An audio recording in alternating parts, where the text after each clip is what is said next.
जाता कि हमारे दादा की आत्मा को परलोक में शांति मिल जाएगी। ये तिथि मुबारकबाद हो। इस दिन हमारे दादा संसार को छोड़कर गए, उनको निश्चय ही स्वर्ग में, वैकुंठ में, परलोक में अच्छा जगह मिले। और अगर कोई कमी कसर रहे तो हर साल लोग पुण्यतिथि मनाकर दान पुण्य वगैरह भोजन भंडारा करते रहते। संतों महापुरुषों के पुण्यतिथि का इतिहास, इनका सिस्टम तरीका अलग होता है। इनके लिए हमको आपको कोई प्रार्थना नहीं बल्कि अपने लिए प्रार्थना करनी पड़ती। ये स्वयं ही मुक्ति के दाता बनकर धरती पर जन्म लेते, उनके लिए हम आप क्या प्रार्थना करेंगे। हम आप अपने लिए ऐसे तिथि तारीख पर प्रार्थना करते अवसर मिलता। बाकी सत्संग के लिए, भजन के लिए तो सब सुलभ सब दिन सब देशा, सेवत सादर समन कलेशा। सत्संग के लिए, भजन के लिए कोई तिथि तारीख तो निश्चित है नहीं, लेकिन ये सब अवसर हमारे आपके जीवन में महत्वपूर्ण हो जाते हैं। इस अवसर पर जो कुछ आप करते हो, ये हमारे आपके लिए एक प्रेरणा देते हैं। और महापुरुषों का इतिहास, उनके जीवन का संघर्ष, जीवों के प्रति उनकी उदारवादी भावना, जीवों के लिए उन्होंने किस तरह से संघर्ष किया, कष्ट क्लेश उठाए, ये सारी चीज़ें ऐसे अवसर पर सामने नाचती हैं। वो कहाँ पैदा हुए, किस जाति में पैदा हुए, क्या उनका धर्म क्या था, उनके कुल वंश, ये तो याद किया ही जाता। लेकिन इस सब से बढ़कर होता है महापुरुषों की शिक्षाएं। अगर महापुरुषों की शिक्षाएं समाज में जिंदा हैं तो महापुरुष अमर हो जाते हैं, शिक्षा पर ही तो लाभ। बाकी हम आप उनकी पुण्यतिथि मनाते रहें, मंदिर देवालय शिवालय में पूजा पाठ करके प्रसादी लेकर घर चले जाएं और महापुरुषों की शिक्षाओं को भूल जाएं। जैसे आज लोगों ने भगवान राम की शिक्षा को भुला दिया, मंदिर बना करके और उसमें पूजा करते, लेकिन भगवान राम की शिक्षा तो कोई मानता नहीं।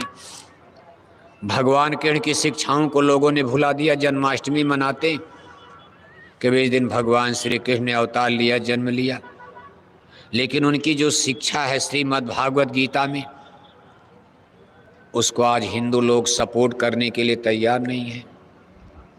फिर उसका बहुत लाभ फायदा नहीं मिल पाता।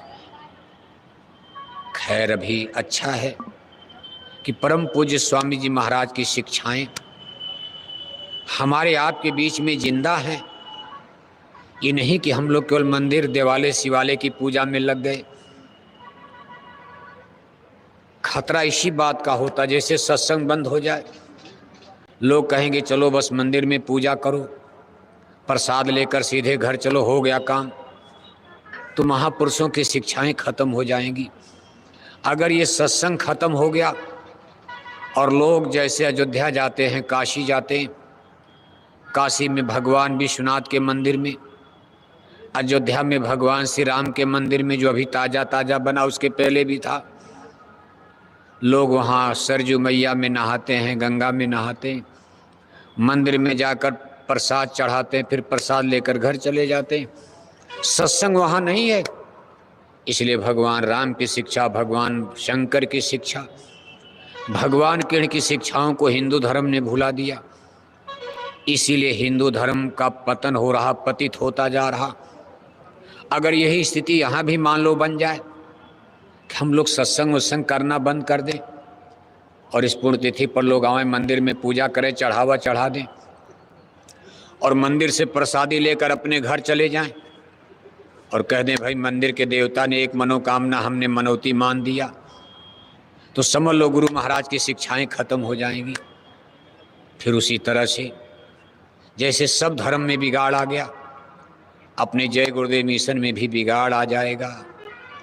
इसलिए मंदिर देवालय समाधि प्रतीकात्मक बनाए जाते हैं, ये महापुरुषों के सम्मान में बनाए जाते हैं। जैसे अपने माता पिता का भी फोटो लेकर आप अपने घर में दीवार में बैठक में टांग देते हो, सुबह नहाकर आप फूल माला चढ़ाते हो, कौन मना करेगा। भाई माता पिता तो मर गए, फिर भी उनकी नकली कागज की फोटो घर में रखकर तमाम लोग उस पर फूल माला चढ़ाते, भाई पूजा करते। कितने लोग उनकी भी समाधि घर में या खेत में बना लेते, उस पर फूल माला चढ़ाते, दिया जलाते। महापुरुषों का स्कोप दायरा बड़ा होता, विस्तृत होता। वो एक घर और परिवार के लिए, जाति के लिए नहीं जीते हैं, वो सारी मानव जाति के लिए जन्म लेते हैं, सारी मानव जाति के लिए जीते हैं, मरते हैं, कष्ट और क्लेश उठाते। इसलिए उनको जमाना पूछता, इसलिए उनका चिन्ह बड़ी जगह में होना, क्योंकि बहुत लोग आएंगे। माता पिता के लिए केवल घर वालों को पूजा करनी, कोठरी में फोटो रख दोगे, घर के बेटा बेटी नाती पोता पूजा करेंगे, पूरा टोला मोहल्ला गांव पूजा करेगा। अरे आपके माँ बाप है, आपको जमीन दिया, कार दिया, मकान दिया, कोठी, अभी आप पूजा करो, गांव को क्या दिया। लेकिन स्पिरिचुअल पावर महामानव महापुरुष समाज को देते। राम ने दिया, कृष्ण ने दिया, कबीर नानक ने दिया। आज उसी परंपरा में गुरु महाराज ने जमाने को दिया। अगर गुरु महाराज न बताते कोई ये भी नहीं जान पाता गुरु महाराज का किस जाति और वंश में जन्म हुआ, उनके गांव का नाम क्या था, उनका जिला कौन था। ये भेद तो गुरु महाराज ने इटावा जिले में जब काफिला लेकर गए भरथना में, खेतौरा गांव के करीब डेरा डाला तो खुद बताया कि भाई यहीं मेरा जन्म हुआ था।